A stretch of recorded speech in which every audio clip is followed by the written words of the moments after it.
बच्चों last term पर हम लोगों ने पढ़ा था क्या, एल्कली अर्थ मेटल, क्षारीय मृदा धातुएं। क्षारीय मृदा धातुएं क्या होती हैं? जो धातुएं मिट्टी में पाई जाती हैं उन्हें क्षारीय मृदा धातुएं कहते हैं। और कैल्शियम, मैग्नीशियम आदि मिट्टी में बहुत ज़्यादा मात्रा में उपस्थित होते हैं, इसीलिए इनको इस श्रेणी के जो सेकेंड ए ग्रुप है, beryllium, magnesium, calcium, strontium, barium, radium, इन सभी धातुओं को क्षारीय मृदा धातुएं कहते हैं।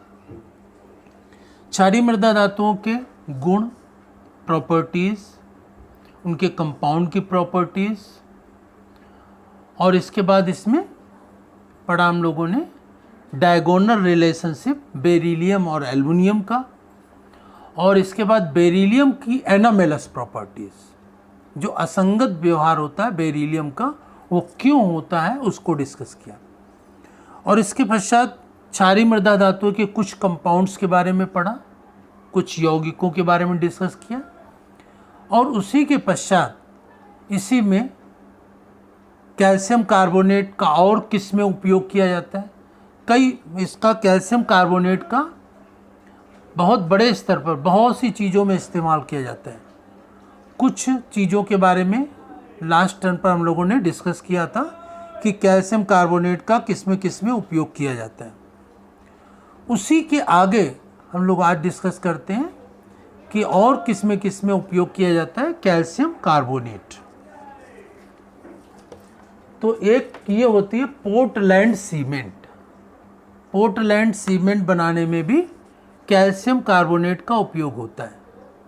पोर्टलैंड एक इस जगह का नाम है, वहाँ पर जो पत्थर पाए जाते हैं उन पत्थरों की तरह ये सीमेंट जम जाती है, इसीलिए इसको पोर्टलैंड सीमेंट कहा जाता है। पोर्टलैंड सीमेंट बनाने में चिकनी मिट्टी और कैल्शियम कार्बोनेट, इन दो चीज़ों का इस्तेमाल किया जाता है। तो लाइमस्टोन या चूना पत्थर मतलब कि कैल्शियम कार्बोनेट, और क्ले, चिकनी मिट्टी, इन दोनों की अभिक्रिया करा करके, रिएक्शन करा करके सीमेंट बनाई जाती है। तो छोटे छोटे कंकड़ों के रूप में वो प्राप्त होती है। इसे हम लोग क्लिंकर कहते हैं। क्या कहते हैं? क्लिंकर। इस क्लिंकर को ठंडा करके, इसको पीस करके, इसमें 2 से 3% जिप्सम मिला देते हैं। जिप्सम क्या होता है? सीमेंट के जमने की दर को कम कर देता है। अगर सीमेंट जल्दी जम जाएगी तो उसमें दरारें पड़ जाती हैं। तो ये बहुत धीरे धीरे जमे, इसके लिए जिप्सम मिला दिया जाता है। इसके बावजूद भी जब प्लास्टर वगैरह करते हैं, फर्श वगैरह बनाते हैं, तो वहाँ पर पानी से तराई करते रहते हैं, पानी भर देते हैं ताकि ये बहुत धीरे धीरे ठंडा हो। जितना धीरे धीरे ठंडा होगा उसमें दरारें नहीं पड़ेंगी, वो चटकेगा नहीं। तो रासायनिक रूप से इसमें जिप्सम मिला देते हैं जाके धीरे धीरे ठंडा हो, और ऊपर से भी हम लोग पानी इसमें डालते हैं जब इसका उपयोग करते हैं सीमेंट का। तो इस प्रकार से कैल्शियम कार्बोनेट अर्थात लाइमस्टोन या चूना पत्थर और चिकनी मिट्टी को मिला करके सीमेंट बनाते हैं। तो प्रारंभ में छोटे छोटे कंकड़ के रूप में प्राप्त होती है, जिसे क्लिंकर कहते हैं। इसको ठंडा करके, पीस करके 2-3% इसमें जिप्सम मिला देते हैं, जो कि ठंडा होने की दर को कम कर देता है, जिससे कि ये खराब ना हो इससे बनी हुई चीज़ें, प्लास्टर वगैरह।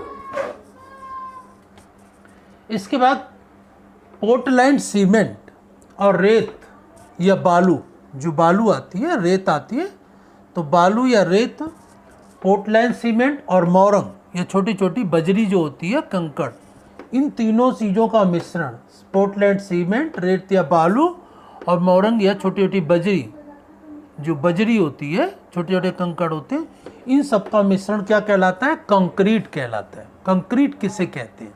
तो ये कंक्रीट कहलाता है।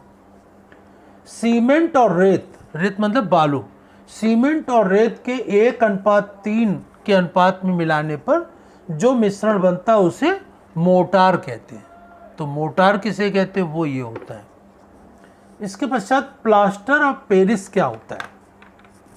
प्लास्टर ऑफ पेरिस, इसे हिंदी में भी क्या कहेंगे? Plaster of Paris. तो प्लास्टर ऑफ पेरिस किसे कहते हैं?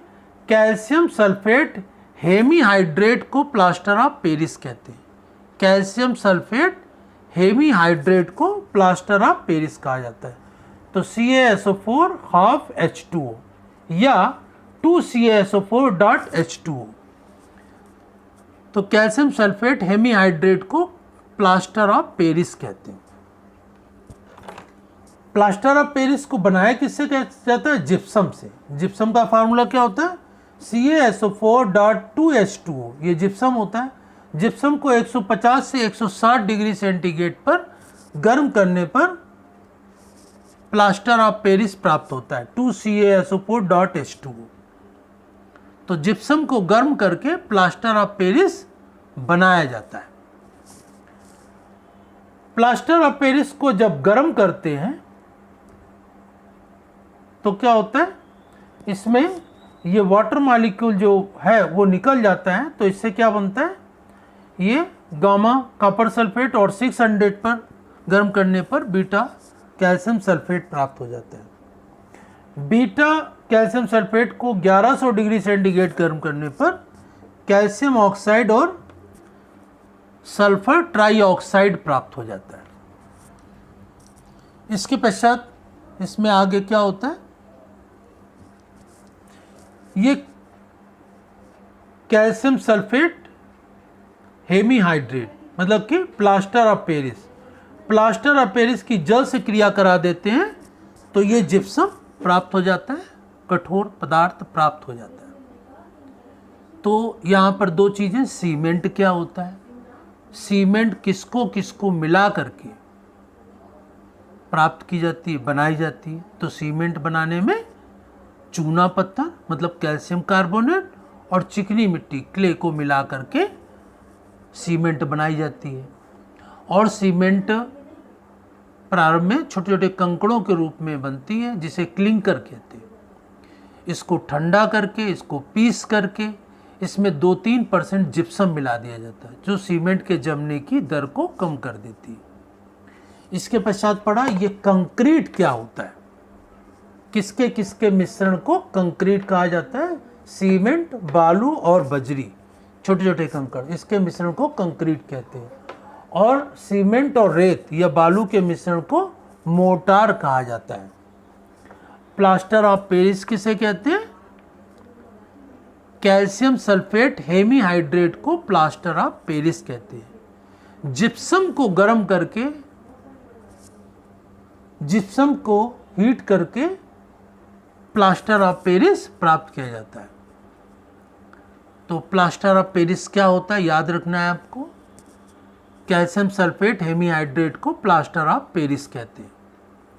प्लास्टर ऑफ पेरिस का उपयोग किस में किया जाता है? तो प्लास्टर ऑफ पेरिस का उपयोग सबसे पहला किस में किया जाता है? जो प्लास्टर ऑफ पेरिस के खिलौने बनाए जाते हैं, खिलौने बनाने में, मूर्तियां बनाने में प्लास्टर ऑफ पेरिस का उपयोग होता है। नंबर 2, किस में उपयोग होता है प्लास्टर ऑफ पेरिस का उपयोग? प्लास्टर ऑफ पेरिस का उपयोग किया जाता है सांचे बनाने में। जो खिलौने मिट्टी के बनाए जाते हैं उसका सांचा बना लेते हैं प्लास्टर ऑफ पेरिस का, फिर उसमें मट्टी को भर देते हैं तो उसी आकार के खिलौने बन जाते हैं। तो सांचा बनाने में, प्लास्टर ऑफ पेरिस की मूर्तियाँ, खिलौने बनाने में। और इसके पश्चात किस में उपयोग होता है? प्लास्टर ऑफ पेरिस का जिसकी हड्डियाँ टूट जाती हैं, फ्रैक्चर हो जाता है, तो फ्रैक्चर हो जाने के पश्चात, हड्डी टूटने के पश्चात जो प्लास्टर किया जाता है, तो प्लास्टर करने में प्लास्टर ऑफ पेरिस का उपयोग किया जाता है। तो ये बहुत मजबूत होता है। लेकिन बनाते कैसे? कि जब किसी की हड्डी टूट जाती है तो पट्टी लपेटते हैं और प्लास्टर ऑफ पेरिस लगाते जाते हैं। पट्टी लपेटते हैं, फिर प्लास्टर ऑफ पेरिस, फिर पट्टी लपेटते हैं, फिर प्लास्टर ऑफ पेरिस। एक एक लेयर प्लास्टर ऑफ पेरिस की पतली लेयर बनाते जाते हैं और उसके ऊपर पट्टी लपेटते जाते हैं। तो ये प्लास्टर ऑफ पेरिस और पट्टी की जो बांधी जाती है उसकी लेयर बाय लेयर बनाते जाते हैं और प्लास्टर ऑफ पेरिस बनाते जाते हैं। तो इससे बहुत ही मजबूत बन जाता है प्लास्टर, जिससे कि हड्डी हिलने डुलने नहीं पाती है और मजबूती से अपने स्थान पर सेट हो जाती है।